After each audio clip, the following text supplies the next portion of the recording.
जब डॉक्टर ने कहा कि आपकी बेटी की रीढ़ की हड्डी पूरी बनी नहीं है और वो कभी चल नहीं सकेगी, तो मेरे पेरेंट्स ने कहा मुझे अपने पैरों पर खड़ा करके ही रहेंगे। जब भी मैं बाहर जाती हूँ, लोगों से मिलती हूँ, उस समय लोग मुझे सहानुभूति की नज़रों से देखते हैं, लेकिन ये उनका दृष्टिकोण है। मेरे दृष्टिकोण के अनुसार मैं एक आत्मनिर्भर और स्वतंत्र व्यक्ति हूँ। अभी तो पंख आए ही हैं, सपनों की पूरी उड़ान बाकी है। अभी तो सिर्फ उसकी कल्पना की है, उसका हर सफ़र और अंजाम बाकी है।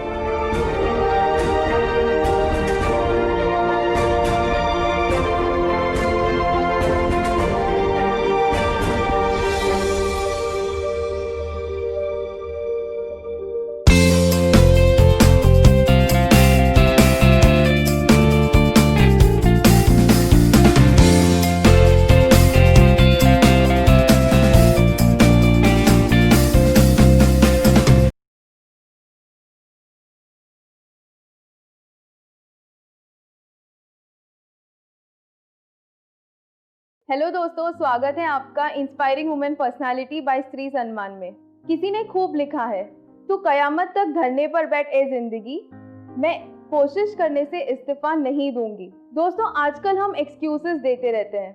सुबह से लेकर रात तक के एक्सक्यूजेस हमारे पास रहता है। ऑफिस लेट पहुंचे तो एक्सक्यूजेस, होमवर्क ना करे तो एक्सक्यूजेस, घर लेट पहुंचे तो एक्सक्यूजेस। पर अगर भगवान ने हमें फिजिकली डिसेबल्ड बनाया होता तो हम क्या एक्सक्यूजेस देते। दोस्तों, पानी में भी उतना दम है कि वो पत्थर को पिघलाकर अपना रास्ता बना दे। तो आज हम एक ऐसी पर्सनालिटी से मिलने जा रहे हैं जिन्होंने बहुत सी मुश्किलें पार करके एक मुकाम हासिल किया है। तो आइए मिलते हैं सोनाली अग्रवाल से, जो एक सीनियर इंफॉर्मेशन सिस्टम ऑफिसर है इंडियन ऑयल कॉर्पोरेशन में। हेलो सोनाली। हेलो प्रियंका, कैसी हैं आप? मैं बढ़िया हूँ, आप कैसी हैं? मैं ठीक हूँ और मुझे बहुत अच्छा लग रहा है आज मैं आपके साथ यहाँ बैठकर बात कर रही हूँ। सोनाली, आप अपने बचपन के बारे में बताइए। मेरा बचपन बहुत अच्छा रहा है। नॉर्मली जितना टाइम बच्चे अपने पेरेंट्स के साथ स्पेंड करते हैं, मैंने उससे ज़्यादा ही टाइम स्पेंड किया है। जब मेरे पेरेंट्स को पता चला कि उनकी बेटी ऐसी पैदा हुई है तो उन्होंने गिव अप नहीं किया। जब डॉक्टर ने कहा कि आपकी बेटी की रीढ़ की हड्डी नहीं बनी है और वो कभी चल नहीं पाएगी, तो उस समय उन्होंने गिव अप नहीं कहा और कहा कि हम उसे अपने पैरों पे खड़ा करके ही रहेंगे, ऐसा उन्होंने किया। और उसके बाद वो ट्राई करने लगे जिससे कि मैं चल सकूं। मेरे पापा मेरे साथ प्रैक्टिस सेशन किया करते थे जिससे कि मैं चल सकूं। हाथ पकड़ के वो मुझे चलना सिखाते थे, बाउंड्री वॉल पे मुझे चलना सिखाते थे।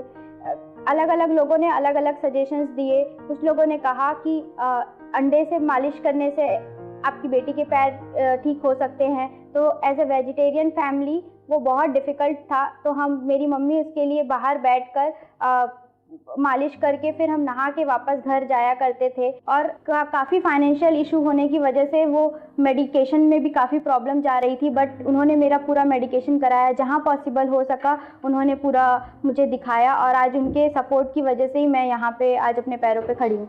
तो सोनाली, आपके सपोर्ट सिस्टम कौन थे? जैसे कि मैंने आपको अभी बताया, मेरे पेरेंट्स, मेरी फैमिली ही मेरा हमेशा सपोर्ट करी है।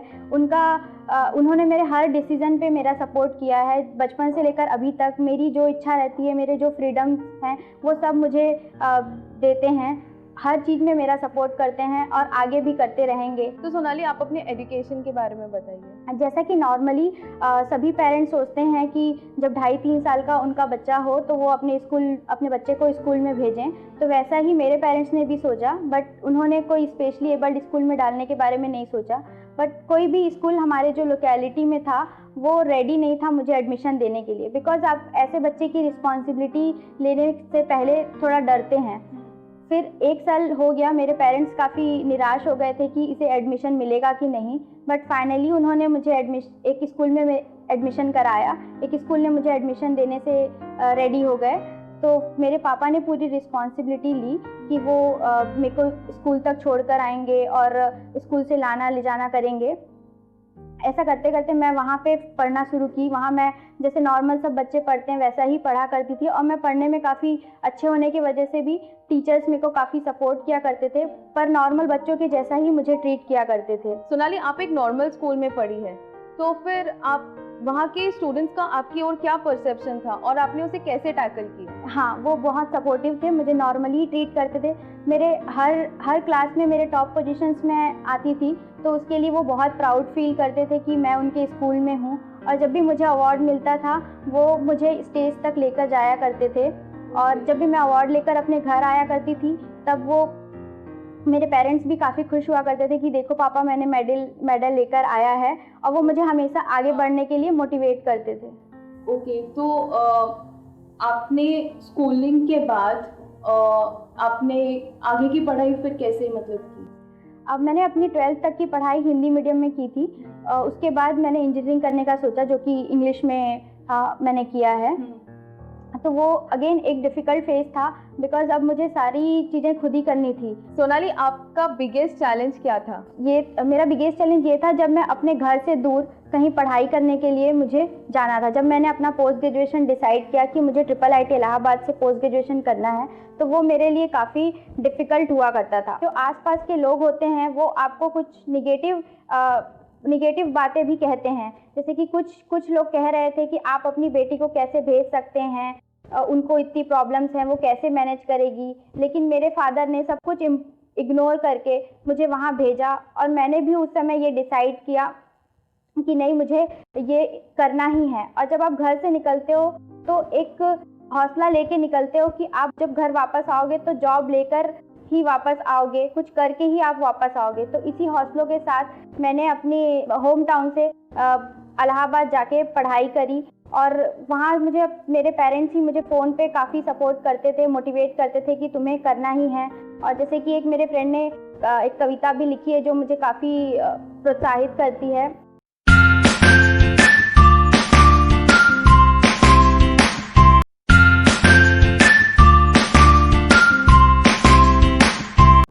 अभी तो पंख आए ही हैं, सपनों की पूरी उड़ान बाकी है, अभी तो सिर्फ उसकी कल्पना की है, उसका हर सफ़र और अंजाम बाकी है। तो सोनाली, आपने पहले से डिसाइड किया था कि आपको इंडियन ऑयल में काम करना है? मैंने ये डिसाइड कर लिया था कि मुझे देश की सेवा करनी है और अपने जैसे लोगों को आगे लेके जाना है।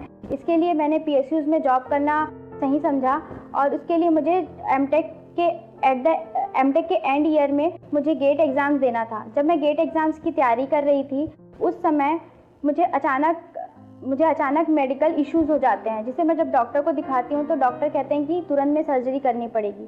तो एक साइड मेरे लिए एग्ज़ाम था और एक साइड मेरी हेल्थ थी। तो मैंने उस समय तुरंत में डिसीज़न लिया कि मुझे हेल्थ ठीक करके एग्ज़ाम देना है। उसके लिए मैं होम टाउन गई अपने, और सर्जरी करा के रिकवर करके तुरंत में वापस आके मैंने अपना एग्ज़ाम दिया।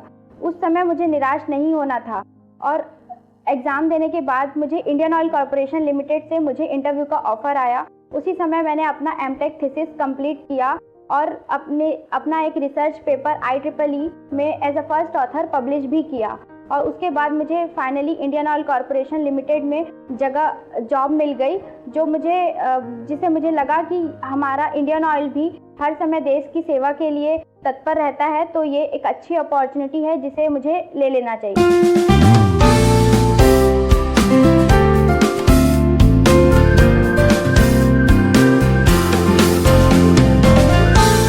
तो अभी आपको इंडियन ऑयल कॉरपोरेशन में कैसा लगता है? मुझे इंडियन ऑयल कॉरपोरेशन में काफ़ी अच्छा लगता है। इंडियन ऑयल कॉरपोरेशन मेरी केयर करती है, जिससे कि मैं अपना पैशन फॉलो कर सकती हूँ, और जो मुझ में एक ट्रस्ट बिल्डअप करता है कि मैं हमारे कंपनी के लिए और हमारे समाज के लिए कुछ इनोवेटिव कर सकती हूँ। सोनाली, क्या आपको लगता है कि दिव्यांग होना कमजोरी है और इसका समाज में क्या प्रभाव पड़ता है? हमारा जो दृष्टिकोण होता है वो हमारे आसपास के माहौल पे डिपेंड करता है, हमारे समाज पे डिपेंड करता है। जब भी मैं बाहर जाती हूँ, लोगों से मिलती हूँ, उस समय लोग मुझे सहानुभूति की नज़रों से देखते हैं, लेकिन ये उनका दृष्टिकोण है। मेरे दृष्टिकोण के अनुसार मैं एक आत्मनिर्भर और स्वतंत्र व्यक्ति हूँ। तो आप हमारे व्यूअर्स को क्या मैसेज देना चाहोगे?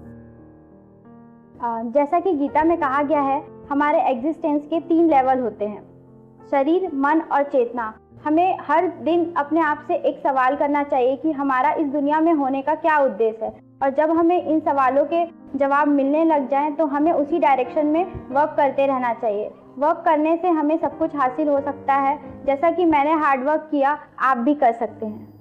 सोनाली, हमें हमारे सूत्रों से पता चला है कि आप पोएम्स लिखती हैं, तो क्या आप 2 लाइनें हमारे साथ शेयर करना चाहोगी? हाँ, मुझे कविताएं बहुत पसंद है। मेरे जहन में जो भी आता है उसे मैं शब्दों में पिरोने की कोशिश करती हूँ। जैसा कि हम सभी जानते हैं कि हर कोई पहले खूबसूरती से जज कर लेता है, तो बहुत सारे लोग ऐसे हैं जिन्हें लगता है कि वो खूबसूरत नहीं है कुछ भी इश्यूज़ की वजह से।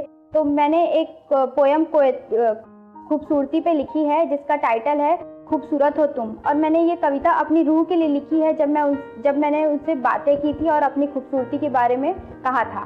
सुनो, एक बात कहना था तुमसे, बहुत खूबसूरत हो तुम। तुम्हें इश्क है हमसे ऐसा खूबसूरत ख्याल हो तुम। तुम्हें इश्क है हमसे ऐसा खूबसूरत ख्याल हो तुम। तुम्हारी खामोश निगाहें जैसे खूबसूरत सवाल हो तुम। तुम्हारी धीमी सी मुस्कुराहट जैसे खूबसूरत गुलाब हो तुम। तुम्हारा चमकता हुआ चेहरा जैसे खूबसूरत चांदनी हो तुम। तुम्हारी मीठी सी आवाज़ जैसे खूबसूरत संगीत हो तुम।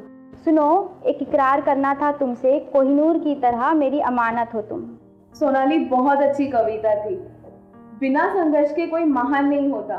जब तक पत्थर पर हथौड़ा ना पड़े तब तक पत्थर भी भगवान नहीं होता। सोनाली की यही स्टोरी हमें इंस्पायर करती है कि लाइफ में चाहे प्रॉब्लम्स कितनी भी हो, हमें उन प्रॉब्लम्स को अपॉर्चुनिटीज में बदलना चाहिए और उस पर वर्क करना चाहिए ताकि हमें जो चाहिए हमें वो मिल सके। थैंक यू सोनाली, मुझे पूरा विश्वास है कि आपकी स्टोरी ने आज बहुत से लोगों को इंस्पायर किया होगा और ये छोटी सी भेंट स्त्री सम्मान की होगी। Thank you Priyanka. अब मैं सोनाली से रिक्वेस्ट करूंगी कि आप स्त्री सम्मान के बारे में 2 लाइन्स कहिए। मैं सभी कंपनी से अनुरोध करती हूँ कि वो अपनी कंपनी में स्त्री सम्मान के sanitary napkin, vending machine and incinerators लगवाएं और पीरियड फ्रेंडली वर्क स्पेस का सर्टिफिकेशन लीजिए जिसमें स्त्री सम्मान आपकी मदद करेगा। अगर आपको सोनाली जैसी और भी इंस्पायरिंग स्टोरीज देखना चाहते हैं तो प्लीज़ हमारे स्त्री सम्मान के चैनल को सब्सक्राइब कीजिए और बेल आइकन को क्लिक कीजिए। इसे लाइक और शेयर करना ना भूलें।